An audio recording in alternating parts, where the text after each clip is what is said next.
দর্শক, বায়তুল মোকাররমের উত্তর গেটের সামনে জামায়াতে ইসলামের সেক্রেটারি জেনারেল মিয়া গোলাম পারওয়ার এই মুহূর্তে কথা বলছেন। আমরা সরাসরি চলে যাচ্ছি সেখানে।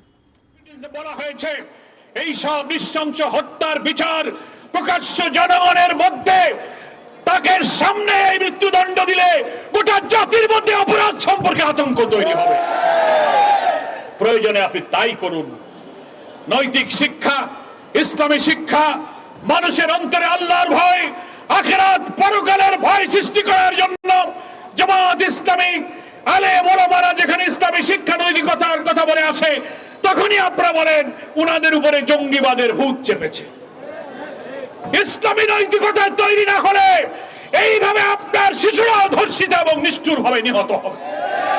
ফলে শুধু আইন দিয়ে, শুধু পুলিশ দিয়ে মানুষের জীবন রক্ষা হয় না, তার জন্য নৈতিকতা, চরিত্র, মানুষের অন্তরে আল্লাহর ভয়, আখিরাতের ভয় জাগানোর মতো শিক্ষা তৈরি করতে না পারলে এই নিষ্ঠুরতা থেকে বাঁচার আর কোনো পথ আমাদের নেই।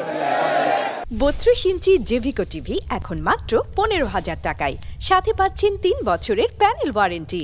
প্রিয় ভাইয়ের আমার, আজকের সভাপতি আপনাদের কাছে অনুরোধ করেছেন আমরা আমাদের এই ছোট্ট কন্যার হত্যার প্রতিবাদে কিছুটা বিবেককে সান্ত্বনা দেওয়ার জন্য অন্তত বিক্ষোভ করে অন্তত হৃদয়টাকে প্রশান্ত করব।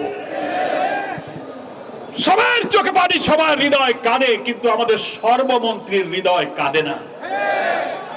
তার তো উচিত পিতামাতার পা ধরে ক্ষমা চাওয়া। গোটা জাতি অন্তত দেখতো যে না, সে একজন পিতা, এই বর্বরতা তাকেও ব্যথিত করেছে, হৃদয়কে আপ্লুত করেছে।